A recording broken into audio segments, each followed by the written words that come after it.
That's going to feed into the conversation. But just you ask them. I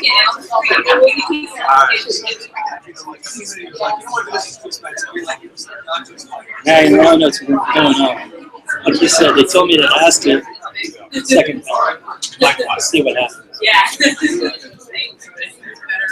This is too close to the live channel.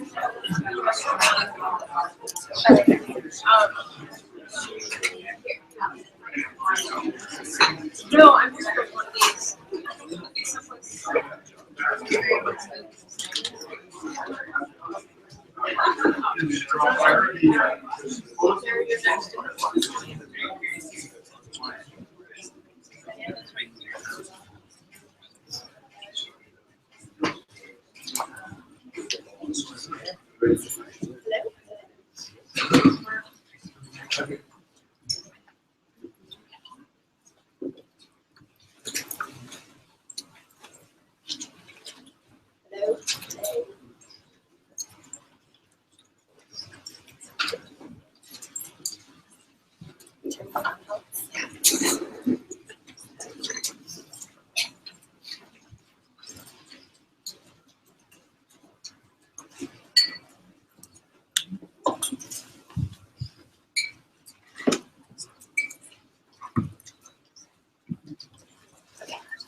Hi, everybody.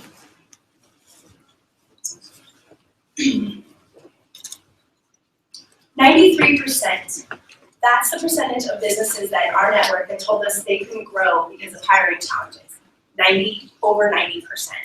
And I'm sure that's not news to any of you in the room, which is why you're here today. I'm Brooke Gabbert, Vice President of Corporate Communications for HomeAdvisor, and thank you all for coming. And thank you to our panelists, some of them up here and some of them in the crowd. I really appreciate you guys' time today. The goal of today is not to expand on an already widely recognized issue. The goal today is to find solutions. The goal today is to open up the conversation among stakeholders. And the goal today is to ultimately take action on those solutions to really move the dial on this issue. As a leading home improvement marketplace, we're really at a unique position of intersection of homeowner activity and the construction labor market. We are committed to finding solutions and building partnerships that can create a sea change in an issue that's affecting not only trades professionals, but homeowners, builders, manufacturers, suppliers, and ultimately the economy. Thank you for joining us on that mission today. I'd like to introduce our moderator, Marianne Cusato. Marianne is an author, speaker, and a professor of the practice at the University of Notre Dame School of Architecture. We've been working with Marianne for a little less than a year, and together we developed that report that you have on your chair about the skilled labor. Marianne, thank you for your time, and without further ado, I'll let you take it over. Great, thank you. Thank you, Brooke and HomeAdvisor, for convening this forum today, and thank you everyone for coming. I was just talking to several of you. I think that we have an audience of panel members. This is something that we're all working on, and it's touching each of us. So it's an honor to have you here, and we're excited to delve into the issue. On the panel today, we have Diana Olick. She's the real estate reporter for CNBC. We have Jonathan Smoke, who's the chief economist from Realtor.com. We have Tara Sinclair, who's the chief economist from Indeed.com. We have Ed DeMarco, who's a senior fellow in residence from the Milken Institute's Center for Financial Markets, and Mark Richardson, who's a senior industry fellow from Harvard's Joint Center for Housing Studies. I'd like to start with you, Jonathan. I'd like to kick it to you with a question of why does this really happen? Why are we here? How is this labor shortage becoming really sort of affecting all of us? Well, as you assess the housing recovery, and I've had the pleasure of being in the industry now for 21 years, so I saw the roller coaster ride up and the not so much fun time coming down. And if you ask the question, how is housing recovered? What do things look like today? The part that isn't right and is causing short-term problems, and I believe even more important long-term problems, I would argue is the lack of recovery in new construction. And if you look at survey data of would-be buyers We intercept people on Realtor.com and ask them their intentions, why they're there. And one of the key questions that we ask if they say they intend to buy a home is what, if anything, is standing in your way of purchasing a home? And the number one issue every single day for more than the last year has been, I am unable to find a home that meets my needs, or I'm unable to find a home that fits my budget. So there's no question that supply is a significant issue. And that supply issue is leading to rapid price appreciation. And it's causing in some sectors a discussion, are we in a bubble again? I would argue it looks very different than it did during the true bubble years, because we don't have evidence of credit-fueled speculation going on. It is truly a scenario of classic, there's no supply and intense demand. And it's true across all of construction. And that's the long-term concern that I have. If you look at affordability, especially on the rental side, and the challenge there that we estimated about half of renters today are spending more than 30% of their income on rents, that does not present an environment that's going to support sustainable ability for first-time buyers to get into a home, because it essentially limits their ability to save, have a good credit history, and eventually purchase. And when I look at the data and say, why is this the case? New construction is always the escape valve in an environment of tight existing home inventory like we have today. And yet, single-family construction is 60% beneath peak. And no one's necessarily saying that we should ever go back to the volume of production we had in 2005, 2006. So there's no question we're not producing enough. So then you ask the question of builders, why aren't you building more? The number one issue is labor. And it's a combination of availability as well as cost. But even worse, they expect more than 80% of them expect it to get worse, not get better. So I think that, to me, is the obvious elephant in the room that is a big part of our issue and challenges. Sarah, maybe you talk about the mismatch you're seeing. Yeah, so it is really interesting how, from an economic standpoint, we tend to think that the labor markets should at some point equilibrate. And so we would think that if there is a shortage of labor supply, that employers should raise wages and that would attract new workers into these jobs. But it actually looks on the ground like it's a lot more complicated than that. And so in particular, one thing that we're really seeing in construction is that it's not just a short-run problem. I mean, all the sectors are seeing more difficulty in hiring this year as compared to last year, and definitely last year as compared to previous years. But in this sector in particular, we're also seeing some demographic challenges where a lot of the current people that have plumbing skills, electrician skills, welder skills are in the older generations. And some recent Indeed research that we did in terms of looking at young people coming to our site and looking at jobs as compared to older people coming to our site and looking at jobs is that young people are much less likely to even look at jobs that require these skilled trades positions. So it's 30 to 40% less interest by young people as compared to older people. And that sets out for a longer term challenge in this area. And I know you're in the field talking to a lot of contractors who are struggling with this. I'm wondering if you could offer some insights you've seen. Well, I do go to a lot of construction sites. It's super fun. But the one thing across the board that I found interest is that it's an issue for the larger builders much more than it is for the smaller ones. When you go around DC and you talk to builders who do the one-offs or who do 5 homes or even 25 homes a year, or the remodeling contractors, they have a set of labor that they work with all the time. And you don't seem to see the issue. But when you talk to the big guys, to the D.R. Hortons, Lennars, the Pulte's, who are building in en masse, they report that they're having to slow down different parts of the process because while they might be able to get this area set and lots and frames and whatever, then they have to stop because they're having to pull in workers from other areas. So it's a big builder problem, and that makes it a bigger issue problem because these are the guys who are, building the mass volumes as opposed to the smaller builders. So, it's interesting because you talk a lot about the cost of labor and how the cost of labor is now going up. And there was a recent report by NAHB which showed that there are 207,000 open construction jobs in December, and that was up dramatically even from November. But there are all these, we talk about employment and how do we get more jobs. Well, there's lots of them in construction. And the builders will say, well, these jobs, we're having to pay more and more, and we're not going to meet the margins, and therefore we have to build the higher priced homes.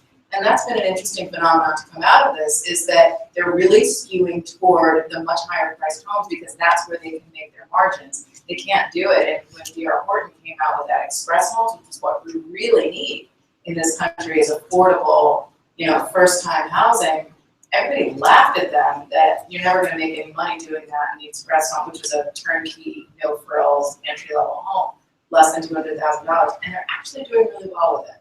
So they're hitting that market. they're hitting that market. There's demand. The question is, can they make money building those homes with a smaller margin? That's a really interesting point. I wonder, Mark, if you weigh in on that as well, on where you're seeing with some of the product manufacturers.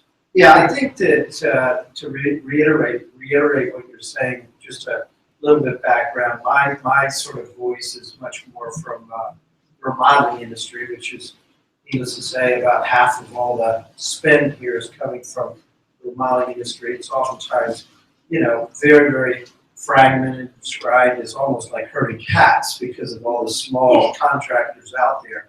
And when you think about it from sort of sitting back and sort of breathing in the scale, there's about 800,000 little remodelers out there, about 100,000 that actually have professional, staffs and what have you. So you're dealing with numbers here that, to your point, that this is really much, much more of a problem for either the very, very large builders, very large remodelers, and I would even argue, and a little bit of a wake-up call, it's a bigger problem for the manufacturers. It's a bigger problem for the large distributors.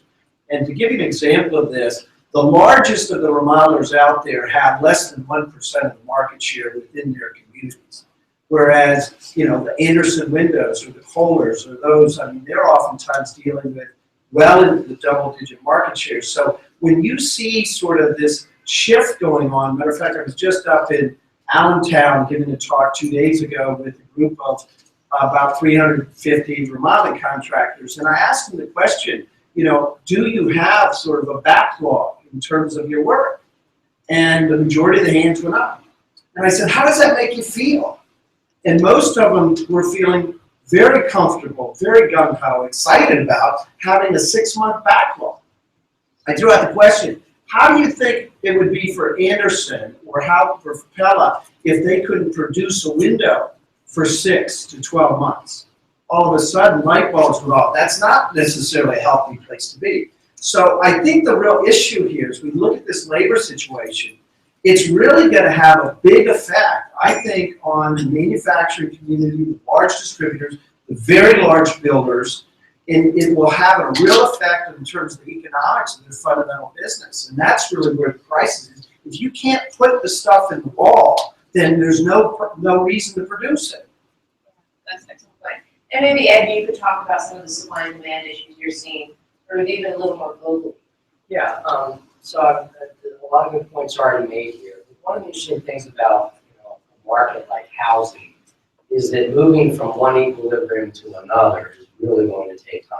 And when you get shifted into a disequilibrium like we had in the financial crisis, where you see a plummeting home ownership rates, lots of foreclosures, a lot of disruption in the balance sheets, moving to a new equilibrium is going to be a time-consuming process. So just to add a layer of complexity to this, so we had home ownership rate that just about bumped 70%, and it's come down a good bit from there. But families needed to fix their balance sheets, if you will. So that's one factor coming into play. They were over-leveraged, and so there was repair that was needed there. Compounded by a broader economy in which we lacked much real wage growth. And there's been a lot of lessons learned. Look, you can get burned in housing. You've got to be prepared and more responsible about entering into it. So this affects, some of the things on the demand side for housing. The other is a generational issue. John touched on this, but we've got a changing rate of household formation that's affecting things. So over time, one would expect we're still going to see robust demand for housing. As a matter of public policy, promoting homeownership remains, a key point of view for most lawmakers. But between the lack of income growth, the knowing that a lot of families got burned in the last recession, and the fact that sometimes adjusting, whether it's labor supply or particularly something like housing supply, something that can't be done overnight, adjusting to a new equilibrium, can be a time-consuming process. Well, that brings up really good point, Jonathan, you were talking about of this people being burned by it, and so why aren't people entering? There's a couple different reasons. Well, I think the attitudes towards homeownership and home buying have largely healed, largely recovered. When you look at who was impacted the most, it was actually the Generation X. They were the generation that were unfortunately right at the peak of home buying years, first time buying years, in 2006, 2005, 2007, and they were the ones that disproportionately lost homes during the foreclosure crisis. When you see millennials today, when you survey millennials about their attitudes towards buying homes, it is as strong. It's just got different time expectations to it. But because of their sheer numbers, there's over 83 million of them. They were the largest cohort of people buying homes last year. But their biggest problem is finding that home. And you have a double whammy on the supply side, specifically for younger people, in that we've lost single-family homes to the rental stock on the purchasing side. And so that tightens the existing home inventory in a way. So I think builders, there's a bit of a chicken and egg here. There's anxiety about going to that entry level until it can be proven by those that are willing to do it, like D.R. Horton. But we're seeing strong evidence that the demand is there. I would argue that probably for the next 15 years, millennials will be the number one buying cohort in the market, just given their numbers. We only need about 1.5% of millennials to be successful enough to be able to buy a home each year. And I would argue that our economy is capable of producing that. So where's the shortage? Who's not entering and why? I'll jump in on that one because this is something we've been tracking really carefully at Indeed. So as we're watching people come to our site and search for jobs, we're seeing that people are, there's more of a pressure than ever before to have a college degree and a job that is associated with a college degree. You think about the 25 to 29-year-olds, where in 1990, less than a quarter of them had a college degree, whereas now we're looking at more than a third have a college degree. And with that pressure in mind, people are making those career path plans at a very young age and aren't necessarily exploring these other career options that might be a better fit for them, particularly for those students that at the margin would not have gone to college 20 years ago. And so that is pushing the people that would otherwise have skilled jobs into, in some cases, more service-oriented roles, even though there is demand and opportunity in the construction sector. So with that backdrop, and thinking about like the educational shifts and the pursuits of our young people, what they're looking for are long-term career paths. And I think that's one of the areas that we want to really think about presenting that information to young people in order to attract them to a broader set of jobs. Because if they can see that it's not just a one-time, you're in this job and you do this for life, there's not necessarily a clear career path, or a lot of pressure to have an entrepreneurial spirit to be successful in some of these fields. A lot of people say, well, I don't necessarily have that entrepreneurial spirit. Can we encourage that, or can we help people who don't have that spirit but still find other opportunities within this sector? Those are some of these bigger picture issues that I think could make this a long-run problem rather than just simply something that could be resolved by a wage change. And what about we were talking a little bit too about the people that have dropped out and the perception that is embedded now because we had this recession. Maybe you talked about The construction laborers Yeah. dropped out. Yeah, I mean, that's what's happened is during the recession, you had thousands of workers who either left the field or left the country, and that's no one's discussed immigration yet. We haven't really hit that topic as to, you know, whether it's legal laborers, illegal laborers, whatever. We all know that was a huge part of the construction industry. Now they left, a lot of them left the country not to come back.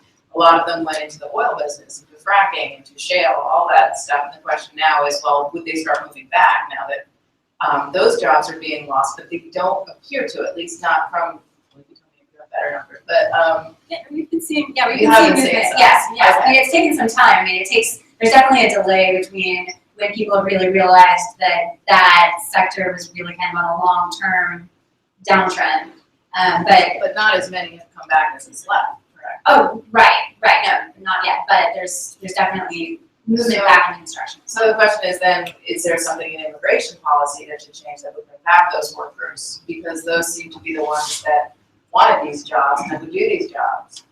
Yeah, do you guys? Well, I think part of the challenge, immigration is a big part of it. I think obviously all the numbers that you're talking about, but I think there's another pretty significant one that I think we have to address. And we actually led a panel last year at Harvard on international remodeling and comparing how we look at remodeling in the United States compared to Europe, compared to Asia and Canada and what have you. And one of the panelists was actually from Denmark. And he talked about the pride of being a craftsman in Denmark. He talked about the respect that a craftsman got. And I bring this up because, you know, we're a country that, quite frankly, culturally, that it's all about, you know, moving to that next level. I mean, I think about my grandparents came from Ireland, and one was a painter and one was worked as a housekeeper. Created a teacher, created a officer in the military. Then all of a sudden, attorneys and doctors come out of that. And we've got a culture here that it is so focused on creating, that the promised land is not to be a skilled worker. So therefore, not only do we have an immigration problem, but we have a perception problem that this is a good thing to do. So, it's a tricky thing that we're going to have to sort of solve. Well, isn't that just because it's a volume business? I mean, less than it being a crafts business, you can look at some of the beautiful old homes and relish in the architecture and how the craftsmen did that. We don't do that anymore. I mean, it's now a volume business. It's get as many homes out as possible. It's get these developments. If you go out west and you fly over them and you look at just the mass it is in Irvine, California, where they are building, it's just get them up as fast as you can. And that perhaps is why labor is considered labor and not craft. And there's no craft in.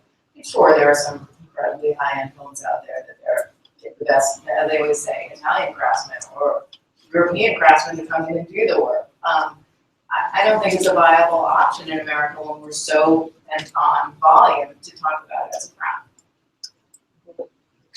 Two things in mind emerge here, right? One is that the housing stock in the United States has definitely gotten older. And that housing stock, that older housing stock, tends to be more towards urban centers. There's an interest in shortening commutes, being in more urban settings, which appears to be the case.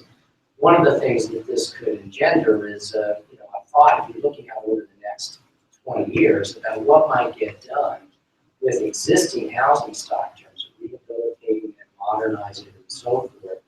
And this could lead to a notion of there's skilled labor to be able to do that is an important part of addressing housing needs. It also be an important part of addressing affordable housing needs. So, we'll see where this goes, but I think that there's something to be considered. The other thing, back to Mark's point, I think in terms of our education system, what are we doing in terms of where resources are being shifted? We've got such an emphasis on college preparation, on testing. I mean, resources are finite. If resources in our schools are being shifted from that, where's it being shifted from? And some of that is from vocational training and other sort of skill development, that took place in our high schools a generation ago that is less there.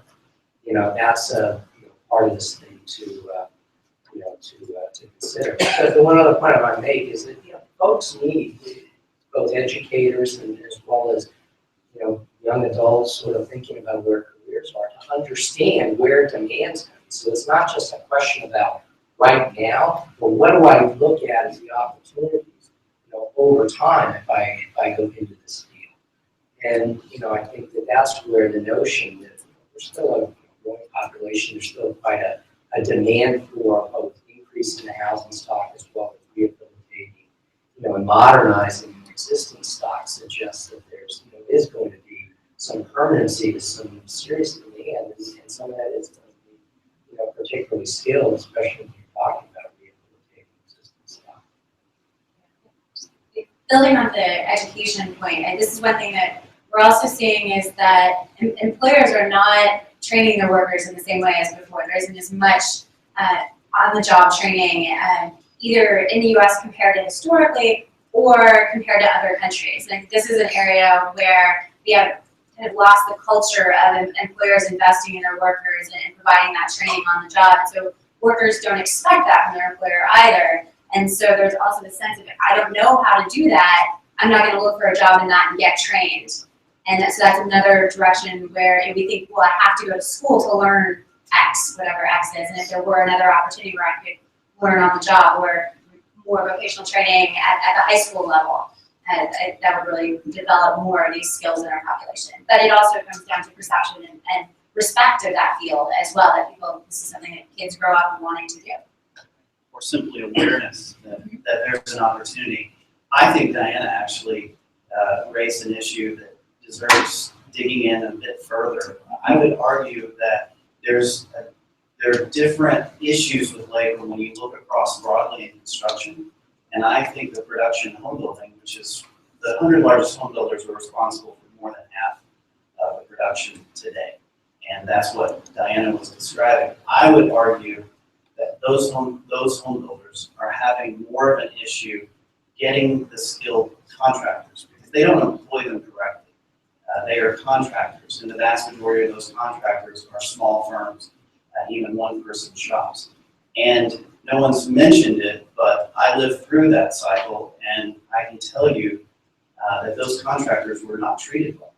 And so if you have an alternative of working with a small remodeling firm that has consistently been there and paid you and not demanded that your wages be cut, then you're more likely to continue to take their jobs. And so I think there's a certain change that has to happen in the production home building world that's conscious and supportive of and encouraging of the labor. Maybe there's a path through the manufacturing firms to be a part of that solution. And I do think that there's quite a bit of interesting developments in that arena. But I would argue that some skilled craftsmen that are doing fine and maybe bringing new generations into the fold are more or less telling people don't work for the production home builders today. And that's my experience. No, I mean, I can see your point, but then the question becomes, all right, so you have these large builders, they need the volume, they're the ones who, we keep saying, why are housing starts as low as they are? When you go to them, they say, well, it's demand. And they're also nervous about putting up spec homes, but it's of course their labor issue as well. But then they keep saying that they're paying them more, and that's cost. I mean, if you look at any NAHB, every month we get the NAHB Home Builder Sentiment Report, and it comes out, and that line might as well just be copied and pasted into each report, because it says builders are still leery of the cost of land and labor, and that's always there. So if the jobs are better paying though, I mean, you're talking about a very specific set of contractors, who are skilled contractors, but when you talk about the masses, the jobs who frame the houses, who lay the concrete, who put up the roofs, not the plumbers, the electricians, the specialty contractors. If they're getting paid more, do they care? When you drill into the General Contractor Association data, you see that it's the skilled trades that become more of an issue of being available. And if you study the cycle times, you would think in a time frame that we're building less than half of what we once were, that your cycle time production should be faster. But actually, if you look at what public home builders say in their quarterly reports, or even in the data of just doing the simple math of how does labor relate to starts, we are 30–40% less productive today. So if it's in skilled trades like the electrician, it doesn't really matter if you had plenty of people to frame the home. You're still going to have to wait for the availability of the plumber and the electrician. And so I do think that there's a bit of a connection there. And that chicken and egg issue of, well, the demand's not there, so we're only going to build higher priced homes, just reinforces that. They focus only on land and lots that will pencil to that. And they only focus on the portion of the market that ignores the first time market, which should be 40%. See, I'd be interested to know though, how much automation in home construction is A, helping the problem, and B, pushing workers away who might be afraid that they would be automated out of it. So when I talk about this, we're doing stories already on it, and I'm not just talking about 3D printing a house, but it's become the big manufacturing builders are able to do a lot more with a lot fewer workers because of prefab housing, new skills that allow them to create different parts of the house without actually using a worker. Could you make the argument, and maybe Terry, you've seen this, can you make the argument that automation and technology makes it more attractive for a younger worker to come in because it's not just hammering things together, but there's the innovation? Okay, but it's a very different type of worker. And so a lot of the people that are behind that do have college degrees, you may be training in architecture or other fields, which is very different than the type of workers we're talking about being replaced, if you will, by the automation. And so we may create more jobs on average. That's been the historical pattern when we have these technological advances. We do get more jobs in total, but they're very different jobs. And we are seeing this polarization of the labor market where there are opportunities more and more for people with the right skills and training and experience, but there are other people that are losing their jobs and not necessarily getting retrained for this new economy. And I do see that one of the fears of young people today is stepping into a career that doesn't look like it has a 50-plus year lifespan to it, either because it's physically challenging, and they're looking at and working for a longer period of their lives than historically we've done, or because it doesn't necessarily have a long-term career path, either by just staying in that job, or I think also importantly knowing what are the progression steps in that career. It's not just I'm going to be this level for life, but are there opportunities to grow and be promoted? Yeah, that becomes a crucial anytime you're sort of building a career, and it feels like a lot of times the industry right now thinks of this as just a trade and go swing a hammer, but to draw people in, you have to figure out how to make a career.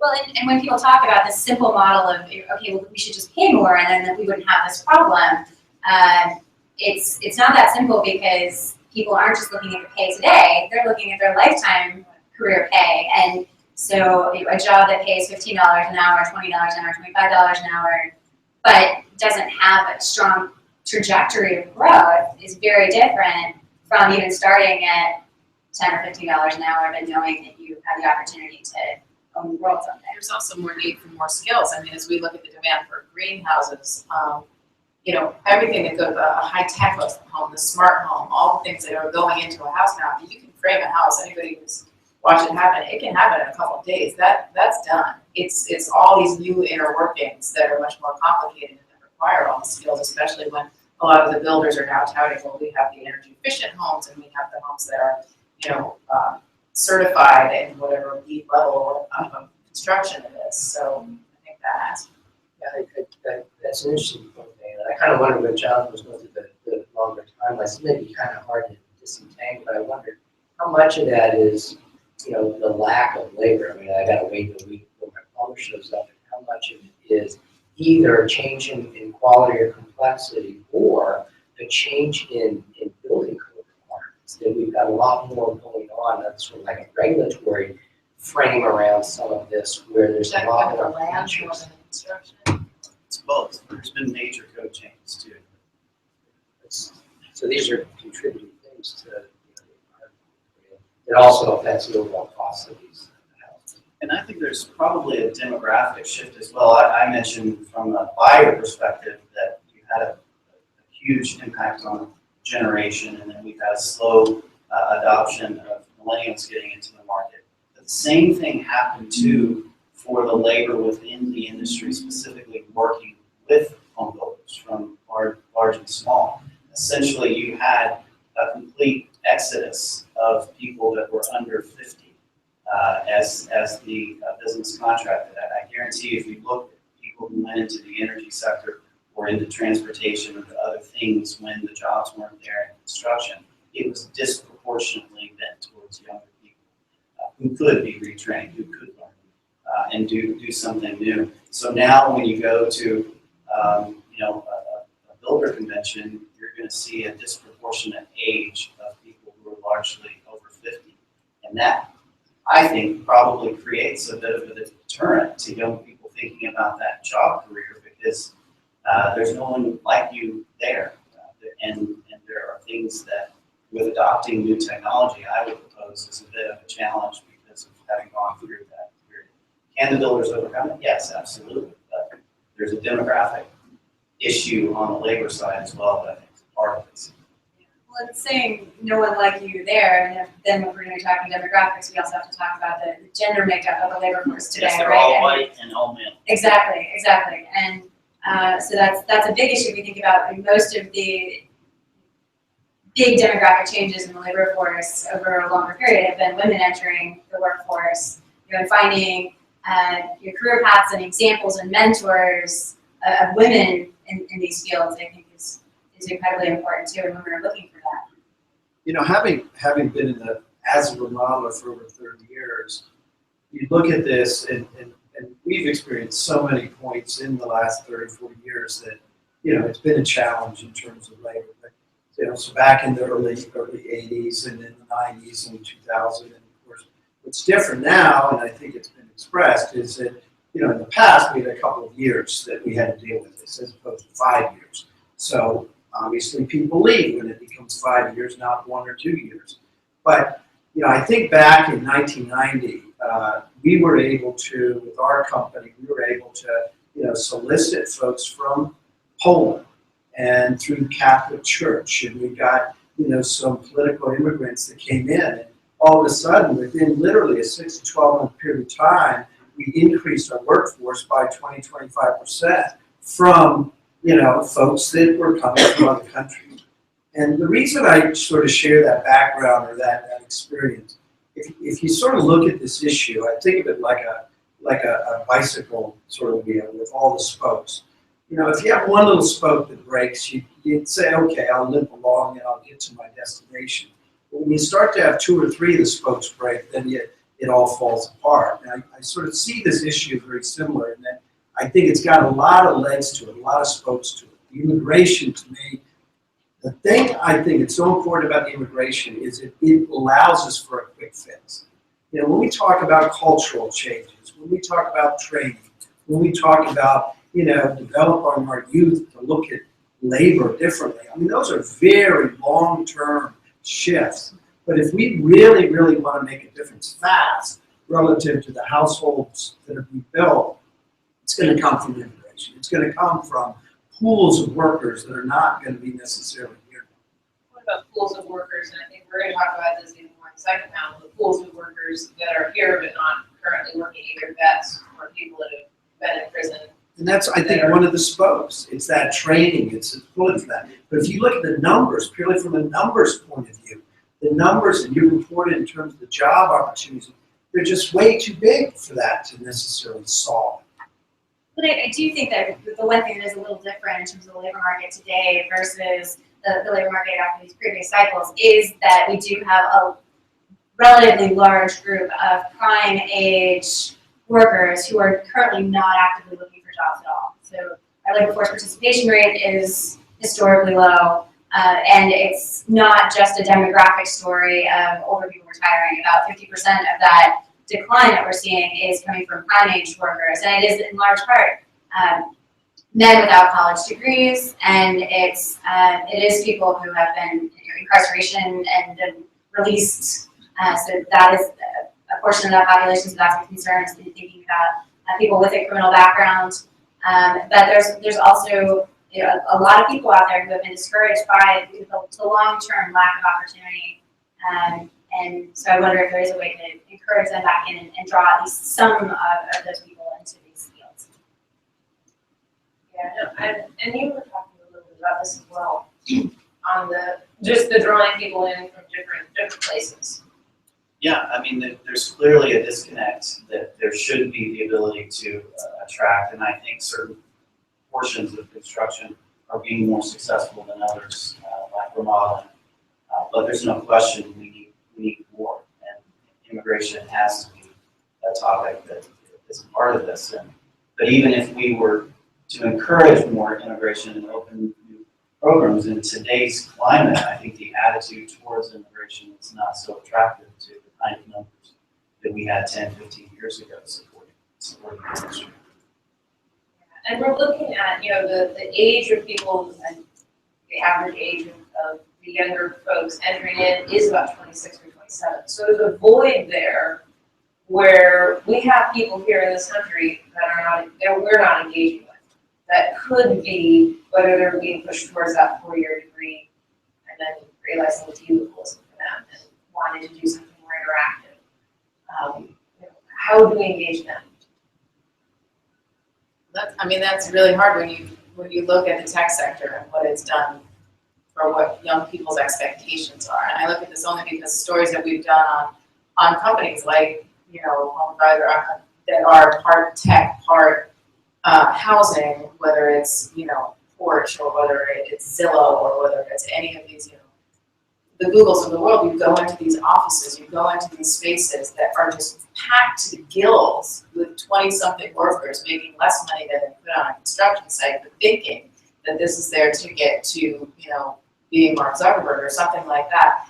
And the workforces that are desperate for these workers that are, redesigning their office space. It's another story we've done about, corporations who feel like they have to gut their offices. And the Chicago Merchandise Mart is completely gutted by companies that are desperate to pull in the cool young workers and give them, the coffee bar that turns into the keg bar that has, hammocks swinging from the ceilings and all that stuff like that.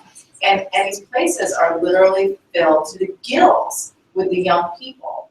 And some of them are not quite as educated as you might think. Some have gone to 2-year colleges, some have not gone to college at all. But when you look at construction, you say, how do you lure these young people today into a construction site where they're going to be hammering on a house in the hot sun or in the freezing cold or whatever?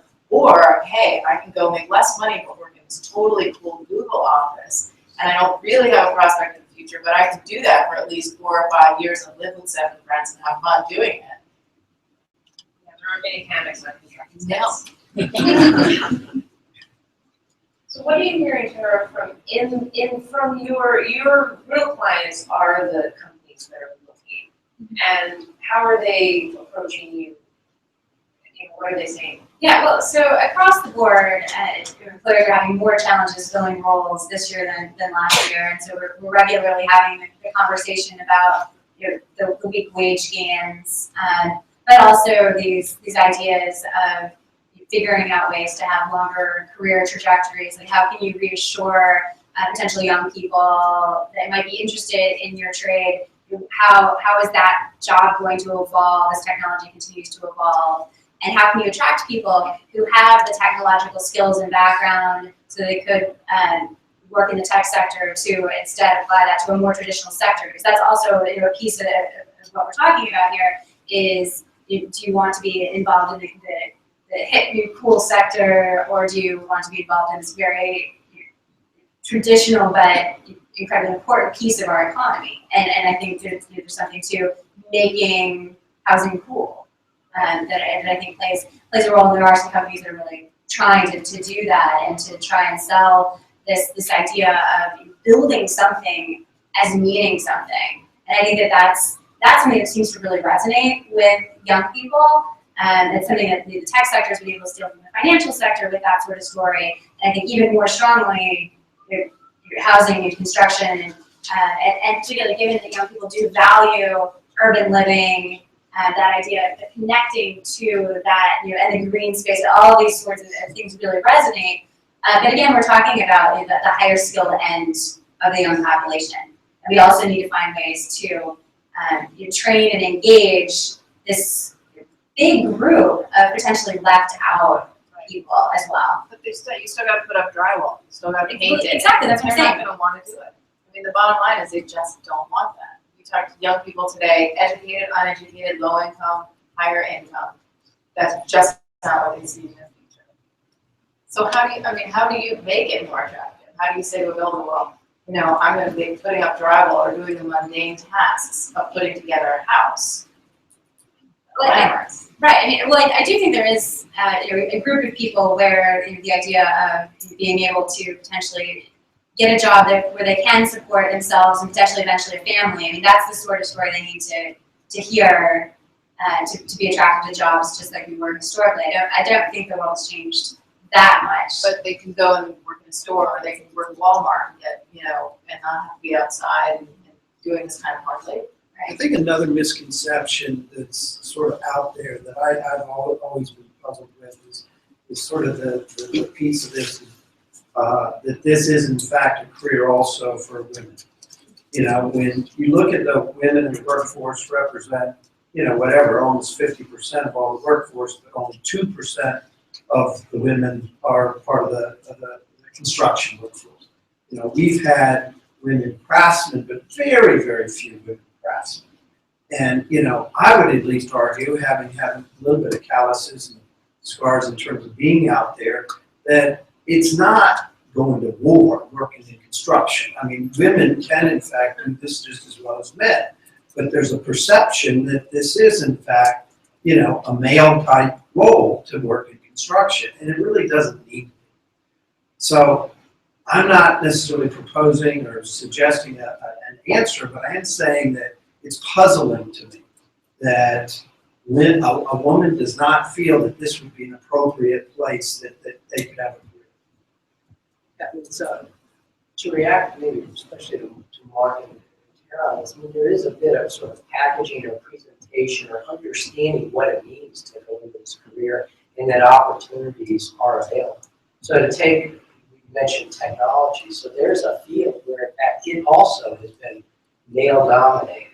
And it's an industry that's working on how do we attract women, you know, into our field. And so there are efforts underway focused on, you know, high school age, college age women and showing that there's opportunity to welcome and so forth. So what is that equivalent here for housing?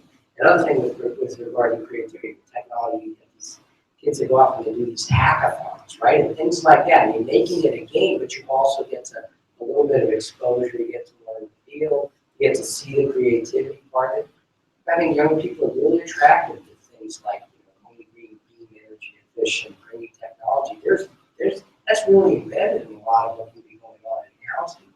But, you know, do they understand that? Do they, you know, what's the industry doing to help them make these connections to understand not only is there a career opportunity, but it's a career opportunity that involves work that, you know, relevant to things I'm passionate about.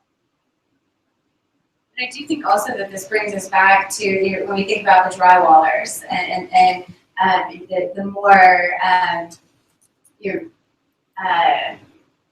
the right word here, but some of those lower paid jobs in the spectrum.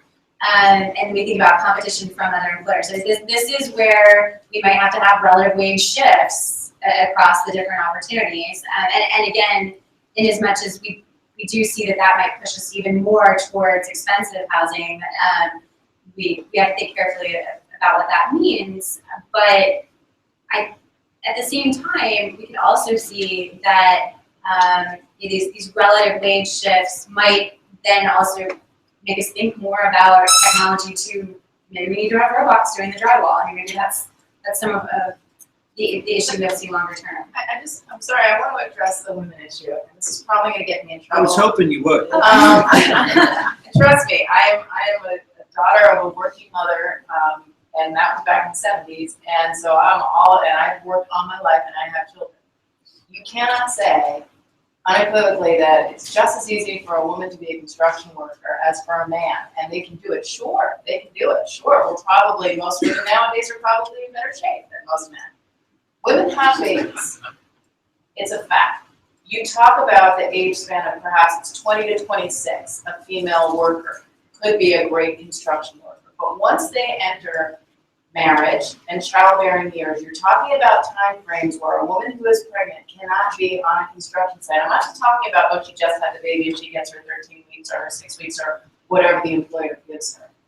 You can't be on a dangerous construction site performing heavy labor, lifting, moving, being around toxic chemicals, etc. once you are, I don't know, past 6, 12 weeks pregnant. It's just not feasible. So let's say the average woman, I mean, nowadays we have less children, but if you're talking about lower income workers, they tend to have more children. It's just a demographic fact. So say they have 3 children, and the time frame of 9 months, and then the time off when they have, for their maternity leave. You're talking years out of that time frame from perhaps the age of 27 to 35 or 36. It's just not feasible for a woman to be a construction worker. Well, I think there's a belief that all construction activity is sort of equal, and the reality is it's They can do the office job. It's not. If I'm an electrician, okay, and the average electrician right now is in their 50s in terms of doing the work. If I'm an electrician, I would argue that that's not a drywall. It's not schlepping 2x4s on wall frames. So, I think there are a lot of activities that I'm talking about more of a perception. The other thing I'll make a comment on, and that is, I think you talk to most people that have a yearning for growth. They start doing something, and then they want to do something else and something else. The majority of small remodelers were craftsmen. And then they all of a sudden said, I want to have my own little business, and I want to get involved in design. I want to get involved. So it is just because they're out doing for 5 or 10 years the craft doesn't mean that that's the end. They grow into doing other things. Right, but they grow out of that labor force that we need so much. Well, again, I'm hoping that they create enough pride in it that they show the next generation that that's the path to having your own business and doing some interesting creative things. So all I'm suggesting is, I don't get it. The numbers are way off in terms of the percentage of women that should be involved in this. And I think you make a good debate why, maybe you're not in it for 30, 40 years, but I also think a good I still solid. think you're in it for 10 years. I think you've got a very short window of opportunity. Well, it could be the technology angle as well helps absorb some of that. Yeah, I mean, you could certainly do the high-skill jobs, and certainly the design jobs, certainly be an electrician. But the jobs that we need most right now are those really manual jobs, right? I think we need them. No, we need everything. But this is not a one size fits all. So Right. you can apply, to different places where the need is. I mean, it's not just one issue. It's an entire industry systemic issue. Right, but you're talking about laborers on construction sites. Yes, Yes. plumbers, yes, electricians, yes, jobs that are more conducive to a woman in the workforce, but in overall general, the point I'm just making is that it's a shorter time frame. Or Well, quicker looking at time a change. blend, and then again, all businesses are different, but looking at a blend of, let's say, a typical remodeler's business that is whatever, may have 10 or 15 workers. The majority of those workers are skilled. The majority of those workers are more craftsmen, not necessarily helpers. So, the majority of them aren't necessarily doing the heavy lifting and pouring concrete. I mean, oftentimes that's a whole sector in itself. So there's opportunities there. But what I think the vision that I'm seeing is going back to what we started in this, which was the big volume builders. You talk about the big, the big names out there. We see these massive developments that we visit out west.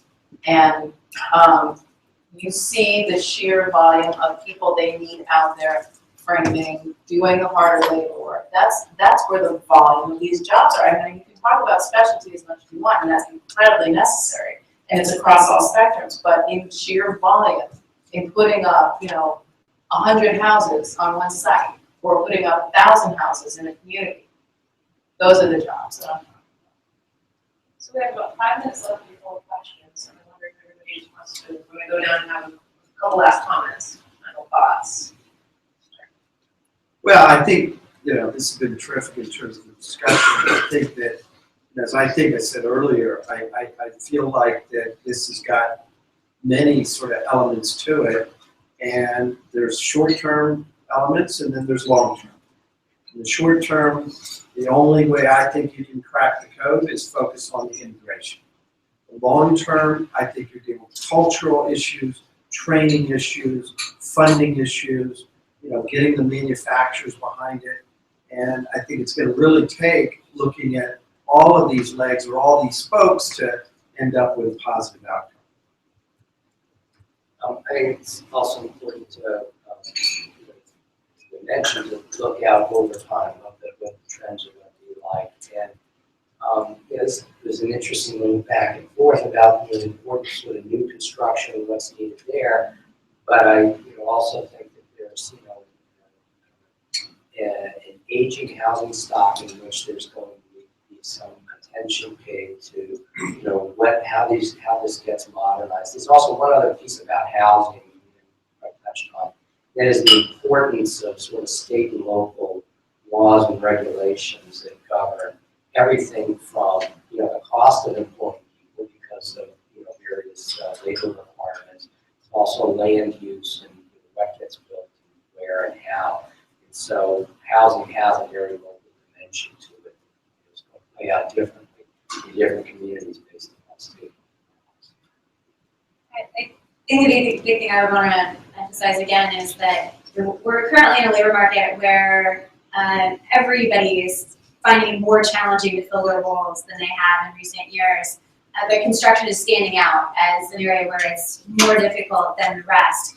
But if the economy continues to improve, which I hope it does, that suggests that there's going to be more challenges ahead before it gets better because there's going to be more competition from other employers who also want these same types of workers and the same skill sets and backgrounds.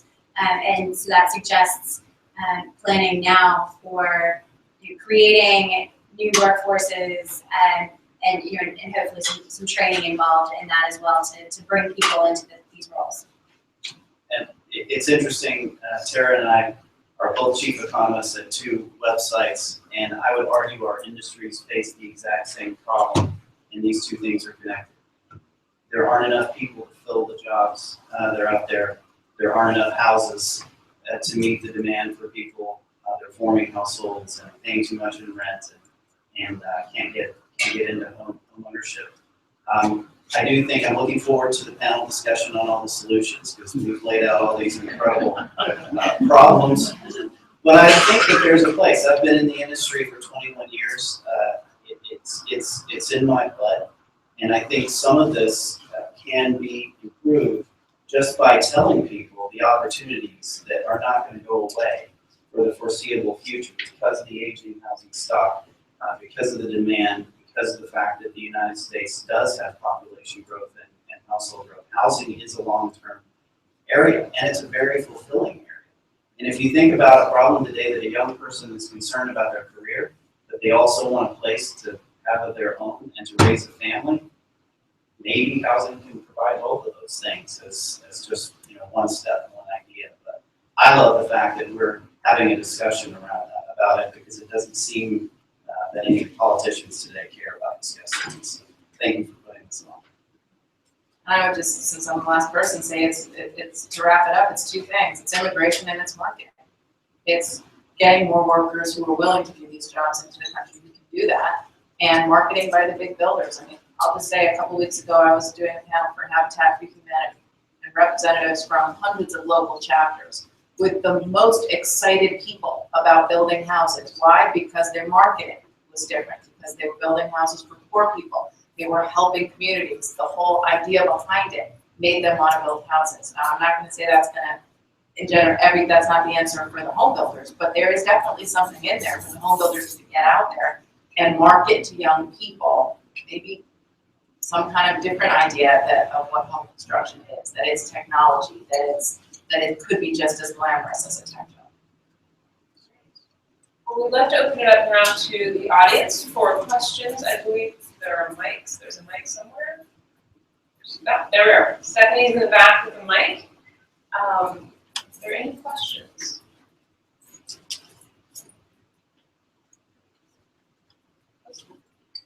I just have a comment. And you folks raised, I agree that there's many issues that are behind this shortage. But Dean, I have been in this conversation several times just regarding the labor force in existing buildings. And the comment I hear repeatedly is our education system in this country does not open up awareness to the construction trade or industry as a long-term career, even less than it did when I was a young man. Forget about the fact that we don't have shop class in high school anymore. Forget about even training people. Unless you grow up in a family where construction or your dad's a contractor or your uncle or something like that, you have no exposure to the building industry broadly, and you're not going to get it from high school. So you don't even know there's a career path out there. This is not a short-term problem. It's a long-term problem and may be a government problem. That's my comment.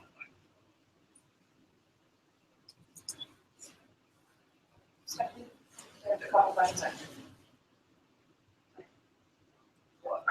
Sure. And then One thing I heard from all of you is perception, and I think I use the word marketing.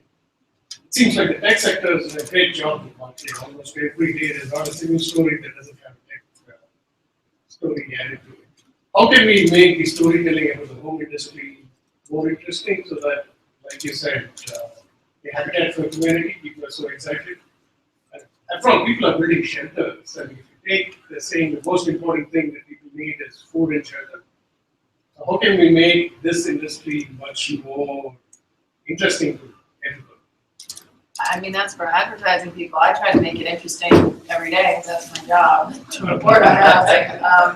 And it is interesting. I mean, there are a million great stories of innovation in home construction, innovation in design, virtual staging, virtual home design. I say 3D printing a house, I'm not quite that far off. I mean, there are all sorts of interesting things that could draw young people in. I just don't see the home builders do it. They're so busy marketing to the buyers right now, and so busy trying to get millennials interested in home ownership again. They should really be focusing on getting millennials interested in housing. I think connected actually to the earlier comment, if you think about every year at the Grammys, there's always a pitch and a complaint about funding for music programs in school. I love two things, housing and music. But I have never seen home builders make a pitch for shop classes to be back, or the fact that those shows that everybody's watching, Fixer Upper and the Property Brothers, did you know you could do that? You could get in this business, and that there's demand, and it's exciting, and it's actually not that hard to have wonderful opportunities, and a little bit of marketing, I think, go a long way. Because I would argue there are people that love this business. They just don't think that there's an opportunity for them. And just pointing out that HGTV is, of course, incredibly popular with the female population as well as the male population. So I think that in terms of thinking about marketing, targeting women, that makes a lot of sense to connect more to them. I think another comment too, if you look at it from a point of view of more of a localized problem, is where did these business owners come from? You know, most of them had sawdust in the blood. They stepped in a little bit of quicksand, and before they knew it, they were in the remodeling business or the construction business. They weren't trained to be experts in developing talent and, cultures in business and all those kind of things. And, I think if you look at it from the point of view of how do you train and educate, it's not just train and educate the worker, it's also train and educate the owners of these businesses to try to create world-class teams. And the better ones out there are really doing that. The better builders out there are really focused on their talent, creating pride in their work, they're celebrating the craft and celebrating what's going on. So I think it is if you want to see a little bit more perception shift, I think it's going to come from training the owners as much as the workers. Just one other thing, which Mother sort of Mark's pointed out, is that here's a deal where you be your own boss. You can learn a skill and be your own boss. Set your own. we have a question here and then one in the back next. Hi, I'm with construction labor report, so I cover this issue a lot. And I guess my question is also along the perception line. I don't know if any of you have heard from either employers or workers in the field, just maybe what some of the reports about rampant misclassification and payroll fraud, especially in the home building industry, how that might be affecting maybe, people who are interested in joining the construction industry, maybe causing them to think twice about seeking a career there, or, just any thoughts on that? Maybe a question for the next panel? Okay. Hold that question. They had a hand in the back.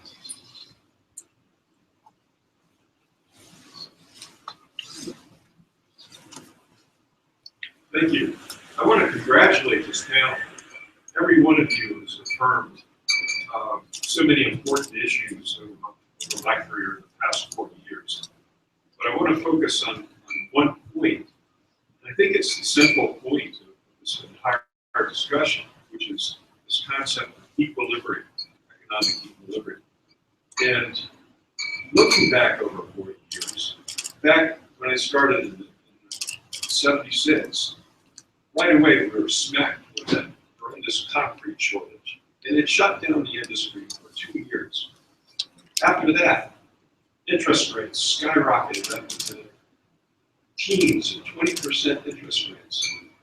In the early 90s, we were hit by the resolution trust bust. And in my opinion, that was just a dress rehearsal of the big bust of 2008. My point being that where did we ever experience equilibrium? And is it a realistic expectation that we'll ever achieve it?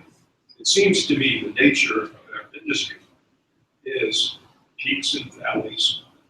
And is it entirely cyclical, or is there some destination? Well, let's start by finishing equilibrium in a real sort of long-term steady state. This is an industry, and certainly we have an economy in which it's very dynamic. We're going to have business cycles, and this is certainly an industry that's going to be subject to that. But my sense of the notion of equilibrium, you have supply, demand, and balance in some market. You're talking about labor market, number of houses versus demand for houses.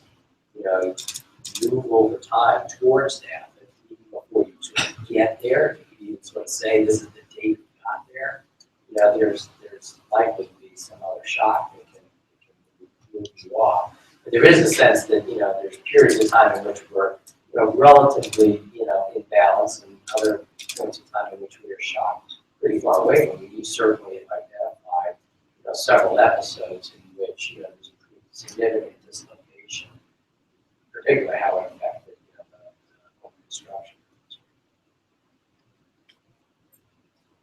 I would add that I completely agree with you that we are a cyclical industry, and I don't think that's ever going to change.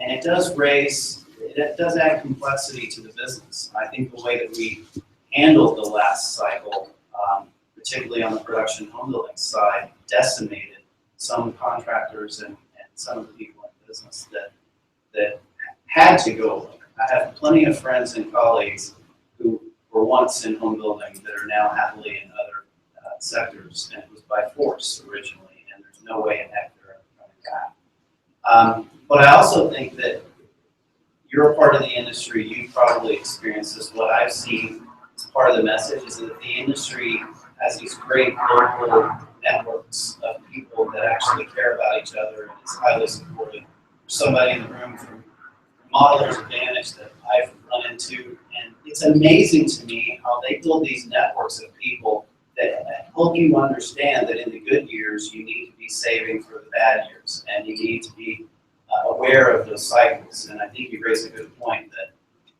as we encourage people to think about this business, they do need to be aware of that trend, that dynamic nature of this business that's never going to go away. I think that there's two real issues.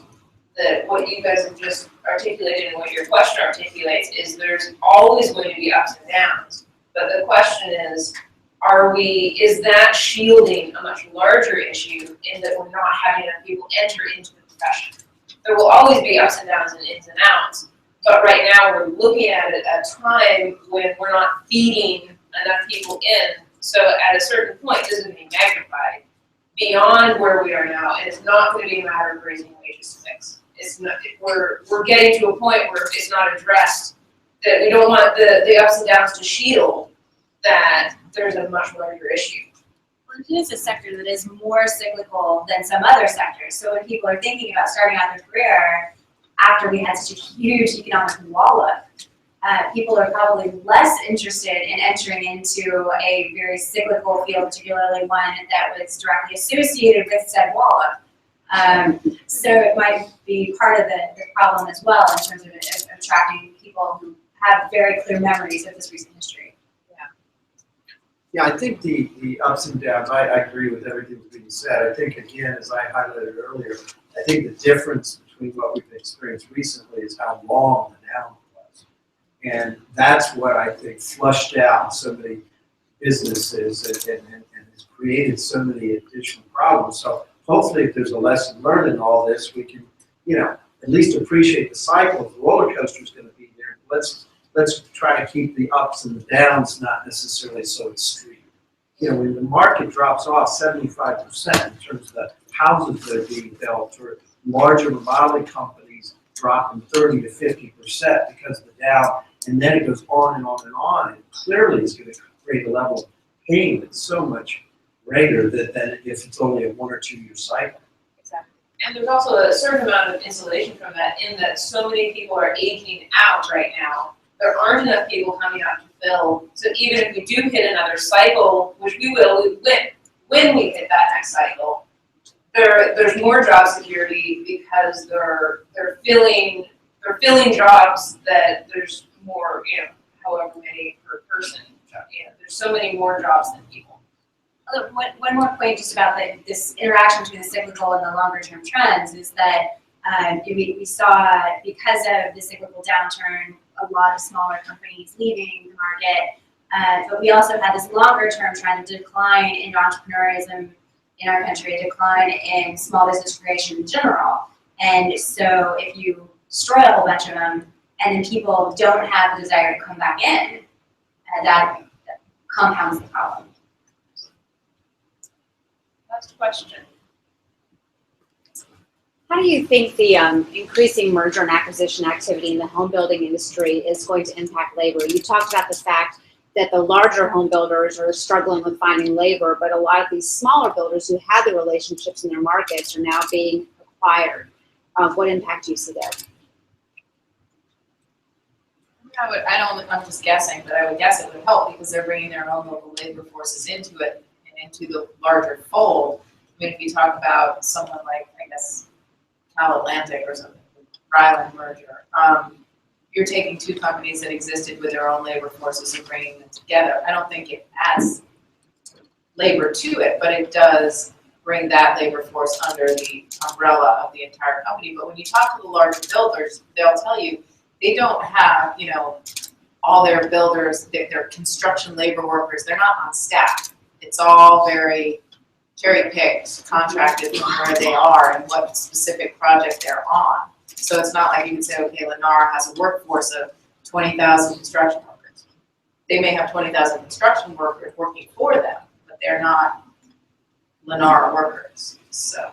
And I guess to the point a little further, it's that you look at some of the smaller builders that are being acquired who had these great relationships with local contractors, and you mentioned some of the distrust possibly of the larger builders.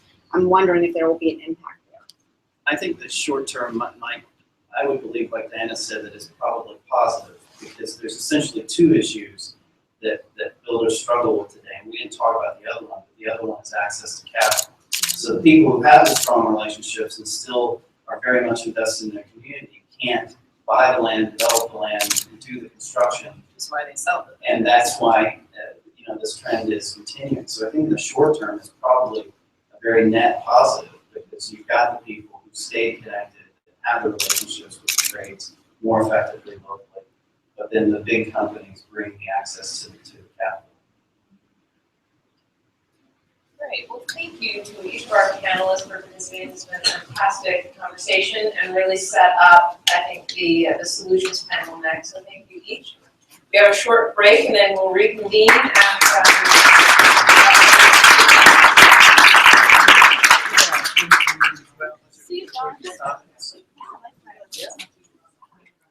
I know, that's okay.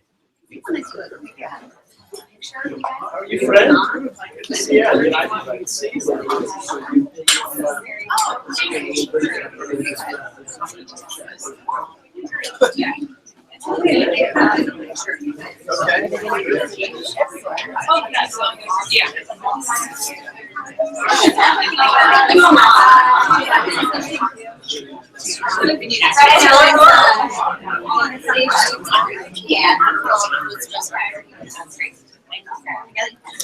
Done this before.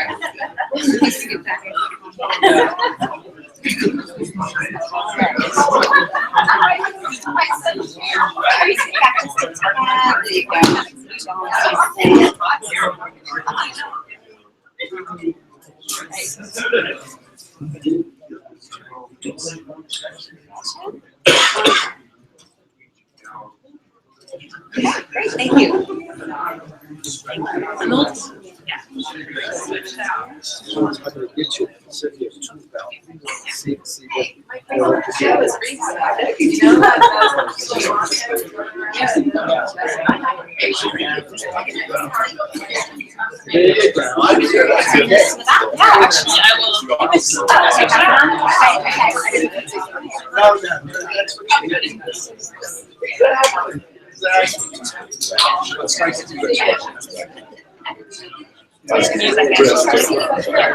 Excellent job. Thank you.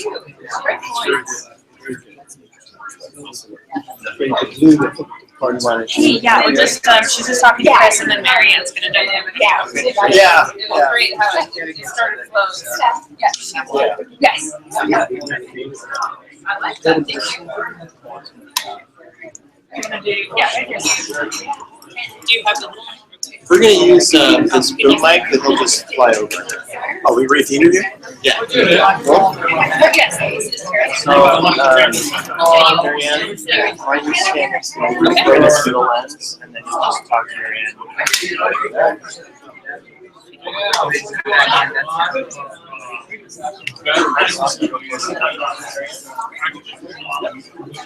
Great, so Back up a little. You can stay a little bit closer. we just wanted to get some thoughts, your thoughts and feedback on the discussion on the panel, insights that you might have had, things that, sort of top line things that you think were the biggest takeaways from the conversation. I mean, I think the most. Sorry.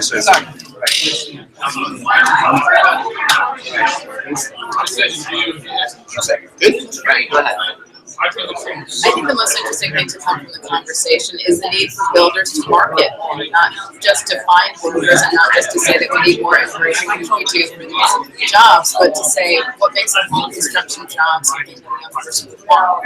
And what came out of this discussion is that the home builders are marketing so much to home buyers, the home ownership idea. They're not really getting to the point of well, we need people to allow home ownership to happen, that is to build a house. So how do we make housing construction jobs more interesting to a younger workforce? And that's a question to put to the builders. That is the most fascinating thing to me about the discussion. Do you think in the short term, do you see any immediate solutions? The short answer is no. Look, if you look at what the home builders need to do now, is to create volume. We need building at 60% of all housing demand, not to say what it was in 2006 and 2007 during the housing boom. We need volume. And what volume means now are not particularly glamorous home construction jobs, but big developments where there are several hundred to 1,000 homes out west in the south where construction is needed most, and you do need those laborers. The question is, how do you get them? Do you pay more? Do you create programs to teach the skills needed? It's not going to be a short-term solution. It can't be. So I do think that we're in for some pain for the next 5 years or so when we try to ramp that volume up. And what will happen is the volume won't ramp up as much as we need it to because it's simply going to be able to. which creates an incentive like here. Yeah, and then you see it with the home builders raising prices. They can't make their margins, and if they can't raise prices on the types of homes they're building, then they build a different type of home. That is, they build a more high-end home where they can have the larger margins by giving more space. It doesn't cost them that much more to build a larger home than to build a somewhat smaller home. It comes down to the labor cost. So, but they can charge more for that. So they wouldn't be building to the, $500,000 to $700,000 home that the Toll Brothers have. The ones they were bringing in the big companies, the luxury home builders. The question is how much more margin is the question is how much more market is that? So it's a mismatch between the labor shortage is pushing mismatch in terms of the housing supply. Right, because the demand is on the front end. The demand is that first-time home buyer who needs that low-priced home, and we're not seeing a lot of that construction. A couple of builders have dipped into the entry-level market, but when we talk to the vast majority, they say that's not what we can make. The marketing, your marketing is spot on. That's the part of it. Yeah, no, actually talk about that. I think when you talk to young people today, they have a very glamorous idea of what the workforce is going to be, and that's because of technology. Because technology has opened the door to a vast market of workers who get to work in fun offices and get to do cool things, and because the tech mentality is social and it's exciting, really put home construction in that category. So how do home builders take lessons from technology companies? And I think part of it is in the technology itself. Home construction is becoming so powerful. It's incorporated virtual reality. It's incorporating all kinds of different web-based technologies that can draw workers in. Even if they have to start at the beginning and learn how to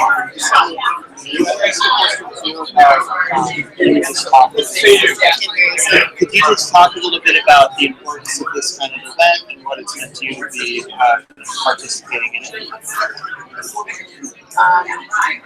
I think it's important to have events like this just to open the discussion, to hear from different, whether it's the policy side, whether it's the technology side, whether you have someone reporting on housing or someone who's been a remodeler and had their own construction company. It's good to have a different group of opinions. So we saw that here today. We saw someone who thought that women should be in this workforce equally as men, and then others who thought that's just not possible. So it's good to have these open forums to put the issues out there and draw ideas from them that then can be implemented in the workforce. Thank you for speaking loudly. That was great. I had another one. It should seem to see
Great job.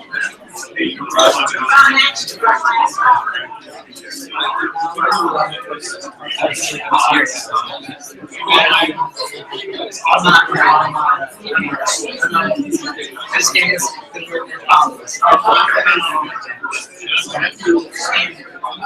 Good job.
Although I went back to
I sent your article to Molly. Oh, did you find it? Okay, I good, did, good. yeah. Like, all right, man, I put that on, so. Aw. That was good. Oh, thanks. I didn't get the question. Basically, like, John Wiley was just a so they have all kinds of skilled labor workers who've been doing all this work. High traffic. Wiley. Are they going to trust me? Probably not. So it'll be interesting to see what happens. Yeah. I thought, specifically from what I covered, Mr. Richardson's comment about how, it's something I hadn't really thought about or even touched on. He asked the contractors, they're happy with a 6-month backlog. I think Anderson, Ellis, and stuff like that. Really crossed my mind. I wrote that down too. I was like, all right. That's going to be the lead. For my industry, that's going to be like the Exactly. No, that's what I thought. I was going to share that with Todd.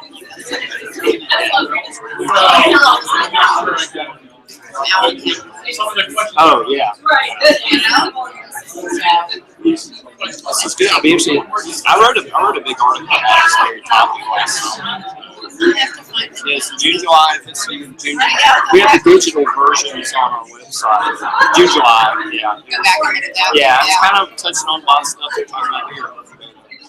That aspect of how it, affects manufacturers. That would be a big story. It would be huge. Well, I definitely need to introduce you to Todd, who is doing our building product manufacturing research. He's amazing. So you're here today? He's not here today. Okay. He lives in, he actually is our, what do we call it? He's in Wisconsin. I can't remember where he lives, but. Well, that's the home of, that area is the home of building products. Yeah, exactly. Yeah, so, but he loves it up there, so. I've been doing this for over a year. It seems like there's so many of these businesses we cover on Wisconsin. Yep, Chicago. What did you do? I was working at USA Today as a copy, and I did a little bit of writing too. But I'd been working in newspapers about 35 years, and newspapers is not doing too well. So September of 14, they hired a bunch of people. And I was like, I need to maybe start finding a job. So I started looking at this magazine. And Stafford, it's like, okay, it's a bit of a drive, but it's worked out really well. It's an interesting industry. Yeah, I mean, and I really love the people I've met in the born women industry. They're just really great. And I have a little background. My dad was in the commercial glass business. He's been for like 50 years. He was from Charlotte. I heard he was talking to the Durham. Yeah, they're in Charlotte. I grew up in Charlotte. So my dad does a lot of big, so much construction there. It's a company called Charlotte Glass Contractors. So they'll be like the subcontractor. My husband worked at UNC Charlotte for 3 years. Well, my mom and sister are proud graduates of UNC Charlotte. Yeah, my daughter was born there. We lived off Old Concord Road, over that area. So I grew up on the south part of town. Yeah, but I know that like I said, my mom got her finished her undergraduate and got a master's there, and my sister went there. It's so funny. It's grown so much. It's theirs. I mean, it's just nuts. So I know. I don't even halfway recognize where I am there anymore. Because my mom and sister were both there in like the late 70s. Okay. So I used to drive there a lot, and it's like come out of Charlotte, there'd be a gap of countryside, and then the college, and now it's just filled in. I know. That's insane. And there's just like so much competition right now in that market for land, everything. I was at their builder association event last week. It all fades together. I'm like, I travel too much, so but it was really good. So, oh my goodness. All right, I think I am going to get something else to eat. The edamame is good, but it's like really I got the little nutty snack bar. yeah, it's good. I know. I'm like, I didn't eat breakfast.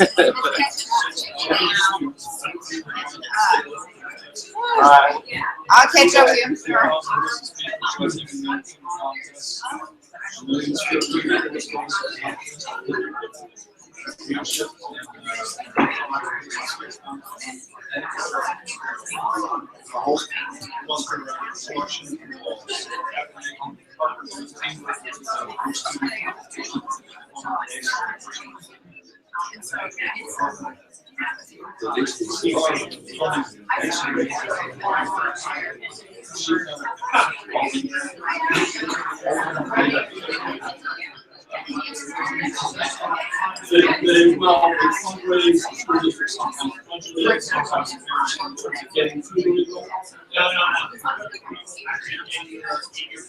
Well, the programs are actually in the high schools.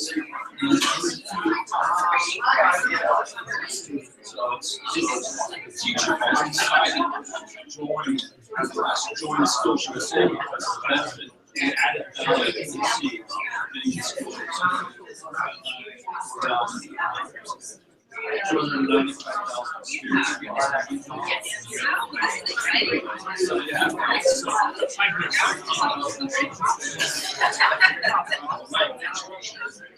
yeah, Trust me, I know.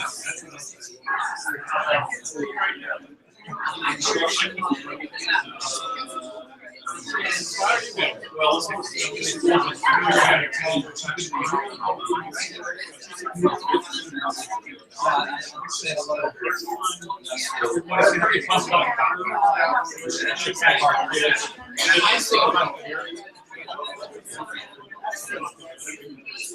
yeah, no, we are not a place strategy.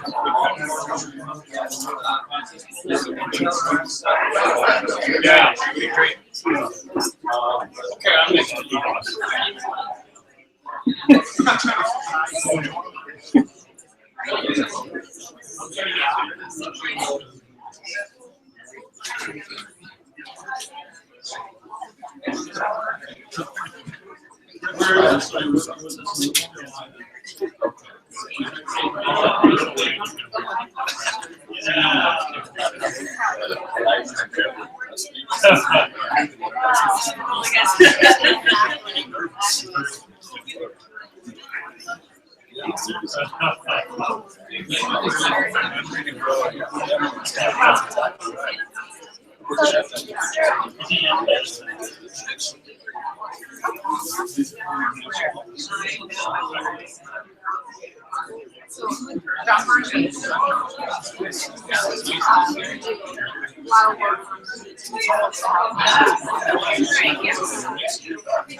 Right, They said skilled labor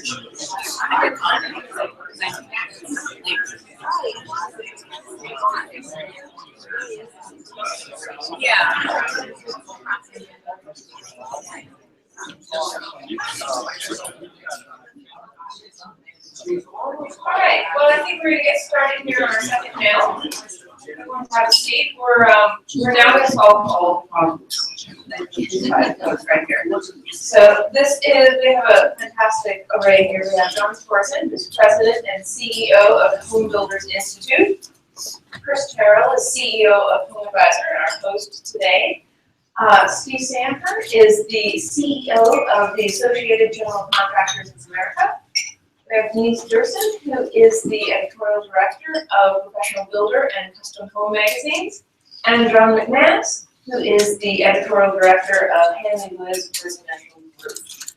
So Chris, I'm going to throw you the first one. We've talked a lot about this perception issue, and as well as sort of a little bit about a need for education, but really is sort of bigger issue of not considering going into the trades. And I'm wondering if you could start us off and talk about how we address that. Yeah, I think it's a complex issue that first I say I'm a little under the weather, so this is not my normal voice. Bear with me. I'm locked in a battle with my 18-month-old daughter over who's got the strong immune system and clearly losing. So, yeah, I think perception's interesting. You look at millennials, for example. So I was talking about an earlier panel about millennials, and 60% said they want to own their own business, but yet I think they're not getting introduced to what it means to work in the trades. And I think that exposure is important. If you don't get exposure, you don't see how you go into that as a career. And I think as a society, we have denigrated sort of the nobility of the trades. I think we no longer think about the fact that you can be a plumber or an electrician and make a great living as an independent operator, that you can end up becoming a blue-collar CEO down the road and managing and running a very successful business. So I think that's a big part of the issue, is just that exposure for kids. I think also socially, we've gone sort of college or bust, and I think that's a model that is broken, that is a disservice to a lot of kids who might otherwise think about going a different path. And when you look at the millennials are in sort of part of this maker movement. It's craft beer.